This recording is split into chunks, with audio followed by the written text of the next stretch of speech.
Welcome to the Building an Indie Business Podcast with Supreme Rum Ham.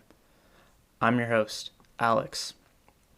Today, I will be discussing the book Evil by Design by Chris Notter. I'm going to... the book is about taking you through how the 7 deadly sins can be applied to interaction design of a website. So the 7 deadly sins are pride, sloth, gluttony, anger, envy, lust, and greed.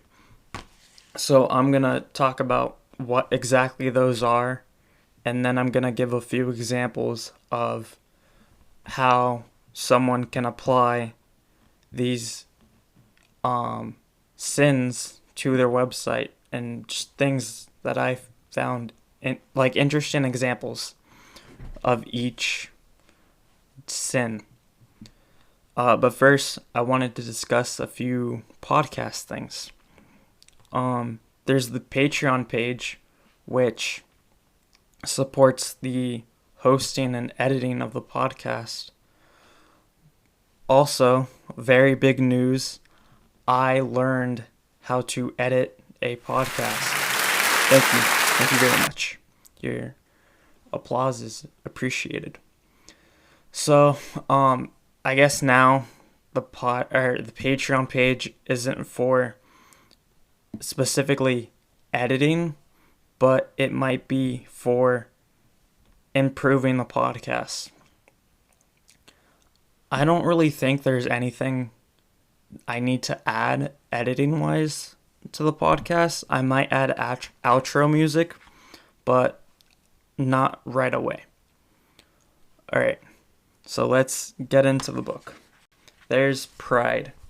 Pride is described as arrogance, loss of touch with reality, overestimating one's capabilities, thinking that you can do no wrong.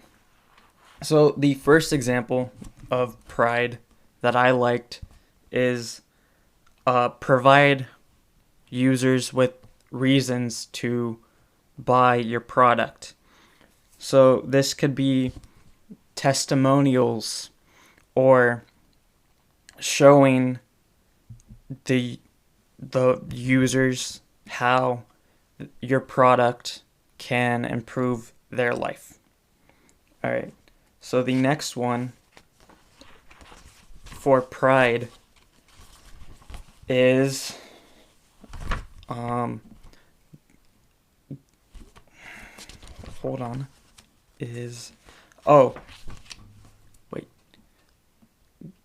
get testimonials. So this is just having people say good things about your website and then adding it to your website. Another thing to do is people trust websites that are certified in some way.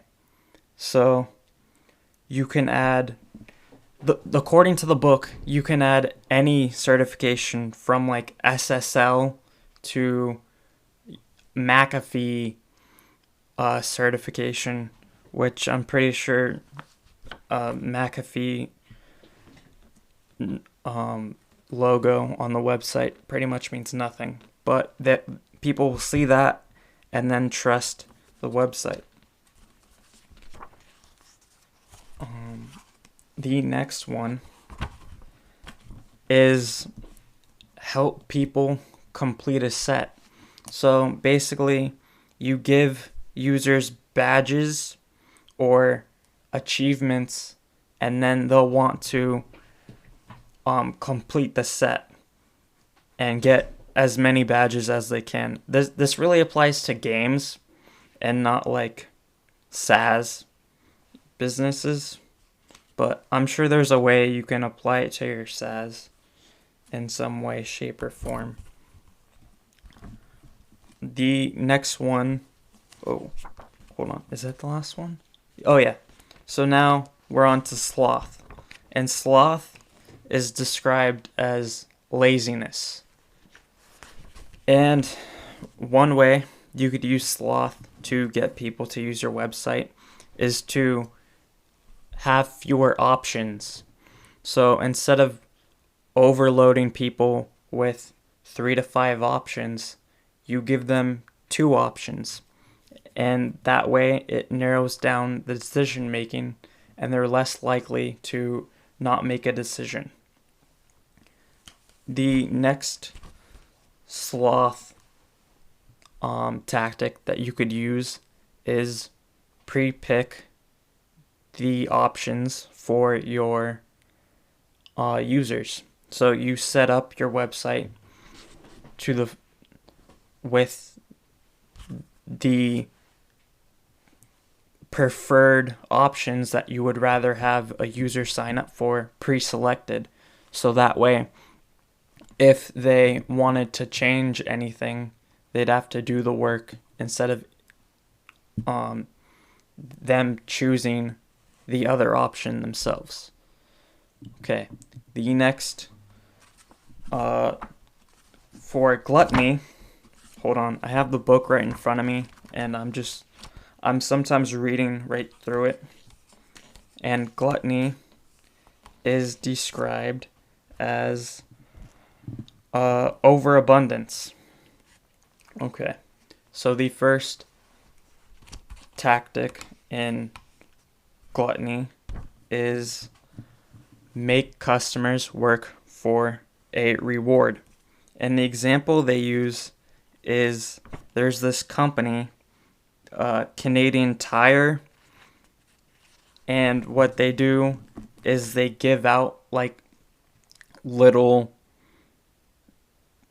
it's not a coupon, but it's like money that they can use in the store, and the value is like 5 cents. Let me see. And so they give out these, I guess every purchase they make they give their money to customers every time they make a purchase, but the money is like 5 cents, 10 cents, and 25 cents. So it takes users a long time to get enough of these notes that they could actually make a purchase. And that keeps them coming back because they have to work for the reward. Okay, the next one is display product weakness to build trust.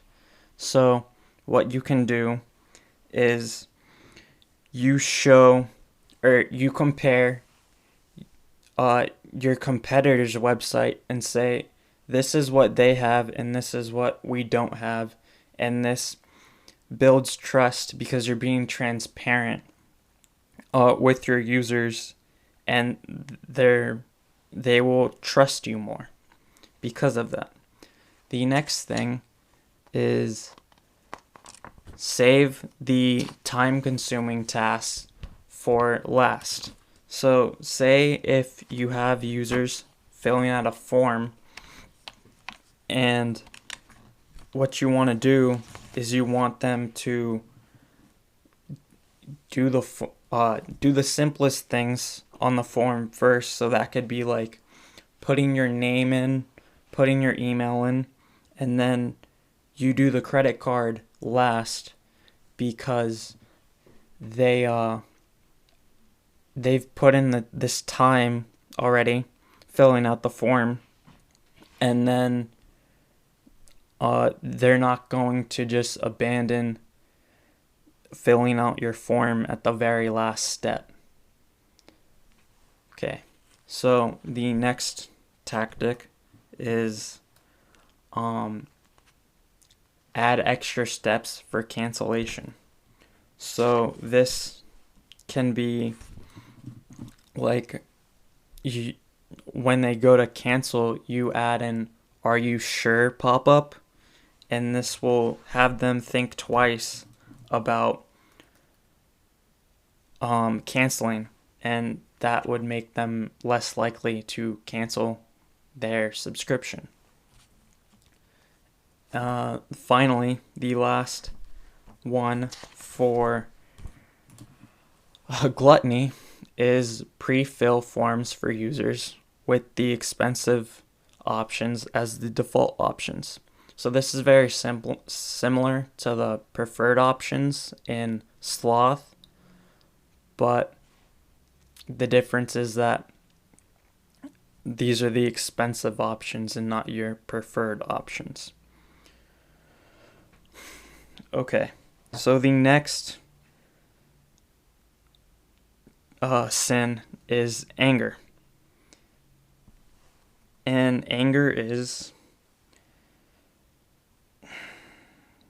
a biological change in your brain. And the first tactic to prevent people from becoming angry is use humor. So the example they use in the book is that when a website goes out for the 404 error, you can make it funny. And if this is like a very a very serious company or like product management software or something like that, they'll be less likely to become angry at the fact that your software is not working. The next tactic is to avoid outrage by making small changes. And the example they use in the book is Facebook. So when Facebook made changes in the past, like big changes to their website, people would get angry. And so to avoid people getting angry, what you can do is make small changes. So for example, with my website, I could change the button first, and then I could change the footer, the header, and then I change anything else. And I just do that one at a time so that it's not too many changes at once. The next tactic for scare is scare people. And the example they use in the book is antivirus software. So McAfee, for example, will say, oh, the thing you downloaded has a virus. Here, use our software, pay for it, and we will get rid of that virus. And that's how they make money. The next sin is envy. And envy is it's like jealousy, I guess. And the first tactic that I liked is create desirability in your product so people will want to use it. And the way you can create desirability in your product is to be secret about any information about the product. So this is something that Apple does, where they release very little information. The next thing you could do is make it scarce, so only make it available to a few people. The next thing you can do is create an identity for the users of the product that you're selling. So Apple does a really good job of this by like creating a community for their products. The next thing you could do is the aesthetics. Make it look very nice and people will desire it just based on how it looks. And then functionality. You solve a problem that they have and they will buy it. Okay. So the next tactic is make people feel ownership before they buy it. So one way that people do this is getting people to prepay. So you can do a Kickstarter campaign. One way that I've heard of is that some people allow potential users to claim their username before the website starts up. I can't remember the people who started this, but I think it was either the people who do the Art of Product podcast or the the Founder Quest podcast. But I got that idea from somewhere. Oh, Justin Jackson also talks about that too. I will try to find the exact article or place where he talked about it because I definitely read it from him. All right. So the next way to create envy is to create statuses on your website. So this can be like you create a badge for like the amount of money that each person gives you. So like you have like on Patreon, you would have a badge for the people that give you $1. You could have a different badge for people that give you $5 and a different badge for people that give you $10. And then when you create those statuses, you allow users to display those statuses. And you can do this by, like, let's say on my podcast directory website, anyone who adds anything to the website has a little thing right next to their username that says, oh, they're a $10 Patreon supporter. Okay, so the next sin is lust. And lust is an intense desire for an item.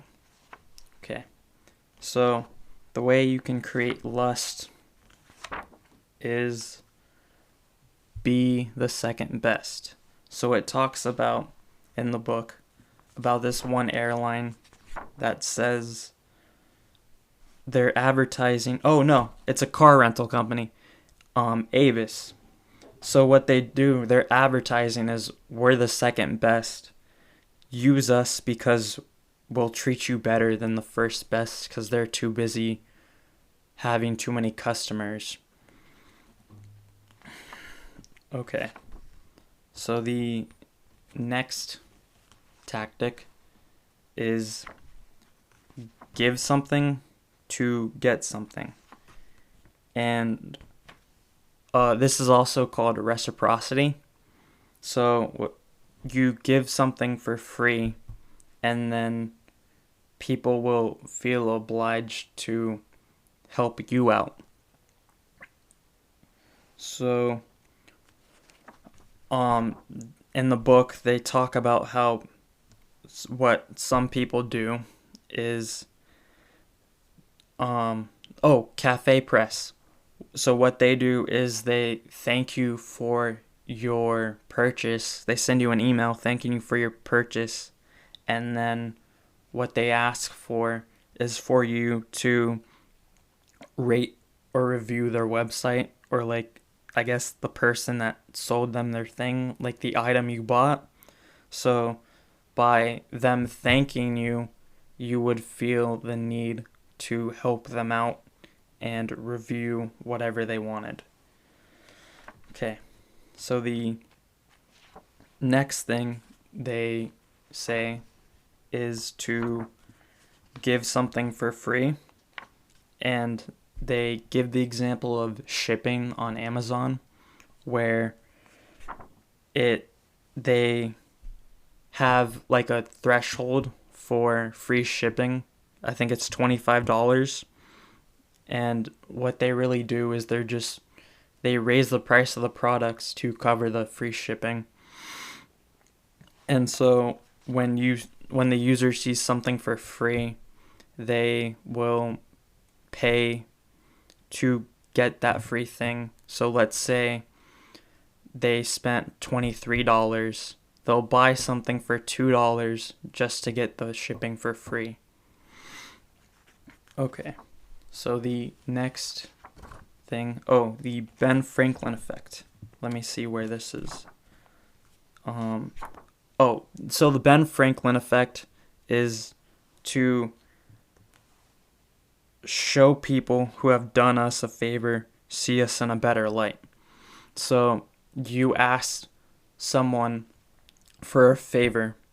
So the example they use in the book is how in a workplace, someone was having trouble with their coworker or their boss or something like that.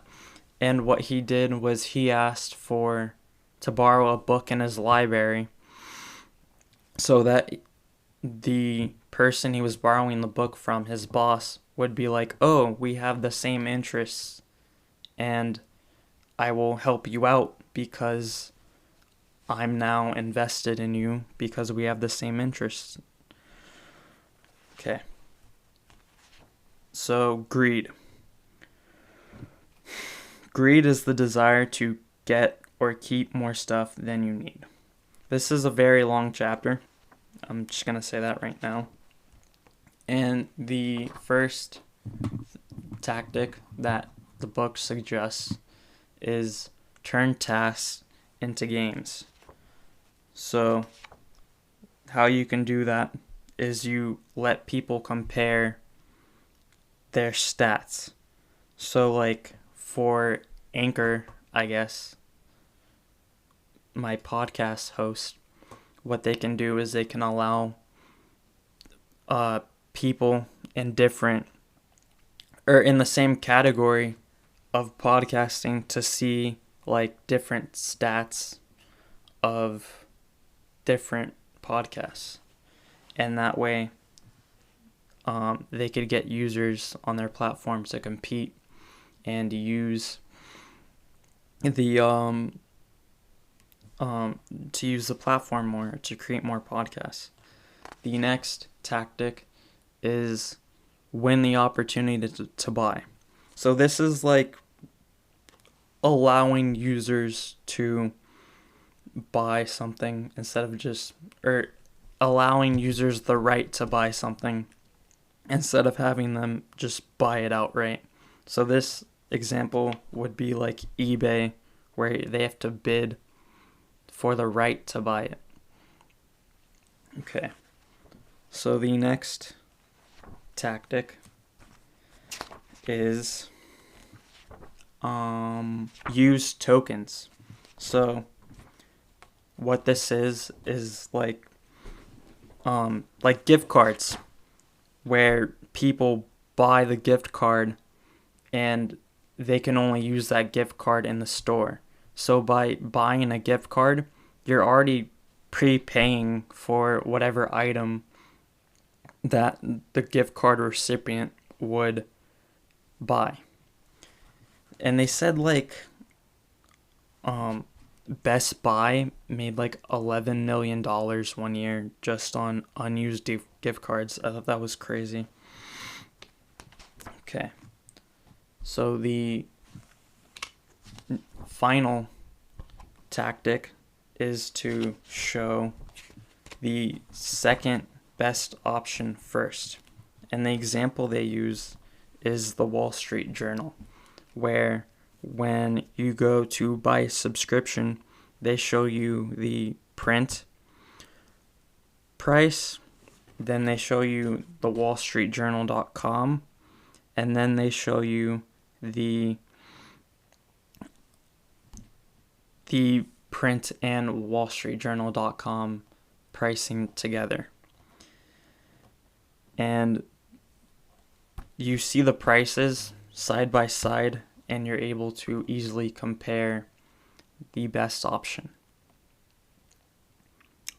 Okay, so that is Evil by Design by Chris Notter. Those were some of the examples in the book that I liked. Thank you for listening to this podcast. I hope you enjoyed it and got value out of it. If you have any questions, please tweet me at Supreme Rum Ham. Please email me, srhpodcast@gmail.com. I've also created a Twitter page for the podcast. I believe it is BAIB Podcast on Twitter. Thank you for listening. Have a nice day. Bye.